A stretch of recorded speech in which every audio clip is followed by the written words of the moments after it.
Good morning class. Today we are going to discuss about dinitrogen and ammonia. Students, dinitrogen that is N2 and ammonia that is NH3. So today we will discuss about them and how they are prepared, their physical and chemical properties. Students, talking about dinitrogen, as you all know that it is present about 78%. Okay, 78% presence is there. And students, when we are going to see the dinitrogen, okay, so you can see here that for the first time nitrogen was discovered by Daniel Rutherford, but Lavoisier identified it as element and names it as azote. Okay students, and in 1828 Chappell named it nitrogen. Okay, so he named it as nitrogen. Students, in combined state it exists as nitrates in nature, as potassium nitrate. So students, talking about its preparation, अगर हम इसके preparation की बात करते हैं, so laboratory method में अगर हम देखते हैं, so in laboratory it is prepared by action of NaNO2, okay, on ammonium chloride solution. So students, you can see ammonium chloride and NaNO2 are reacted together, then N2, that is dinitrogen, is produced. Students, in this reaction small amount of HNO3 and NO are also formed, which are removed by passing them through H2SO4 and solution containing some K2Cr2O7. Okay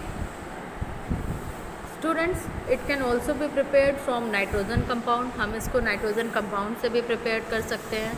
जैसे अगर हम thermal decomposition करते हैं ammonium dichromate का, so students, this is ammonium dichromate NH4 whole twice Cr2O7. जब इसका thermal decomposition करेंगे तो ये ब्रेक डाउन हो जाएगा इनटू N2, जो कि हमारा मेन प्रोडक्ट है dinitrogen, and Cr2O3 and water. Okay, इसी तरीके से स्टूडेंट्स और भी आपके कंपाउंड्स हैं जिनसे हम डाइनाइट्रोजन को फॉर्म कर सकते हैं. स्टूडेंट्स, अगर हम बात करें इनके फिज़िकल प्रॉपर्टीज़ की, सो ये कलरलेस हैं, टेस्टलेस हैं, ऑडरलेस हैं और नॉन पॉइजनस गैसेस. स्टूडेंट्स ध्यान रखिएगा, जब हम अभी बात करेंगे N2 की तो ये नॉन पॉइजनस है, लेकिन यहीं पे अगर हम बात करते हैं NH3 की तो ये क्या होती हैं, दीज आर पॉइजनस. स्टूडेंट्स, अगर हम डाइनाइट्रोजन की बात करें, ये सॉल्युबल होता है वाटर में and it is neither combustible nor support combustion. Okay students, जैसे कि हम ऑक्सीजन के बारे में जानते हैं, ये सपोर्ट करता है कंबशन को, लेकिन डाइनाइट्रोजन कंबशन को सपोर्ट नहीं करता है. स्टूडेंट्स, बात करें अगर N2 में तो हमें देखने को मिलता है there are covalent bond. okay, and basically triple covalent bond is there. Now students, let's talk about the chemical properties of dinitrogen. So it combines with oxygen, it combines with hydrogen, it combines with metals. So students, you can see here, if it combines with oxygen it forms nitric oxide. It combines with oxygen, that is NO, which is colorless, it forms nitrogen dioxide. Okay, so in the first process nitrogen is combined with oxygen forming nitric oxide, then nitric oxide is reacted with oxygen and forms nitrogen dioxide. Okay, talking about combination with hydrogen, which we will discuss just after this completion of dinitrogen, that is nitrogen react with hydrogen to form ammonia. Okay, we are also going to see the formation of ammonia. Now students, talking about the uses, so in manufacturing of nitric acid, in manufacturing of ammonia, आपने अभी देखा कैसे nitrogen और hydrogen combine करके ammonia का formation करते हैं. One more thing students, जो लिक्विड नाइट्रोजन होता है, this is used as a refrigerant. हमारा जो लिक्विड नाइट्रोजन है that is used as a refrigerant. इसको हम किसकी तरह यूज़ करते हैं? रेफ्रिजरेंट की तरह। ओके स्टूडेंट्स, अब अगर हम बात करते हैं, जो नाइट्रोजन है वो एक इनर्ट एटमॉस्फेयर प्रोवाइड कराता है मेटलर्जिकल ऑपरेशंस के लिए। ठीक है स्टूडेंट्स, यहाँ पे आप देख पा रहे हैं नाइट्रोजन फिक्सेशन। सो जो एटमॉस्फेरिक नाइट्रोजन को कन्वर्जन होता है यूज़फुल नाइट्रोजन कंपाउंड्स में, उसी को हम क्या कहते हैं? Fixation of nitrogen. Okay students, तो हमने देखा जो एटमॉस्फेरिक नाइट्रोजन का कन्वर्जन होता है नाइट्रोजन कंपाउंड्स में, उसे ही हम क्या कहते हैं? Fixation of nitrogen. Okay students, जो फिक्सेशन है नेचुरल फिक्सेशन, उसमें क्या होता है? एटमॉस्फेरिक नाइट्रोजन जैसे कि नाइट्रेट्स फॉर्म में जो ऑकर हो रहे हैं वो नॉर्मल वे में इलेक्ट्रिकल डिस्टर्बेंस के थ्रू कुछ बैक्टीरिया के यूज़ से नाइट्रोजन साइकिल का यूज़ करके कन्वर्जन होता है। ठीक है सो स्टूडेंट्स, जो आप जानते हैं कि मेजर सोर्स है नाइट्रोजन कंपाउंड्स का वो एयर है।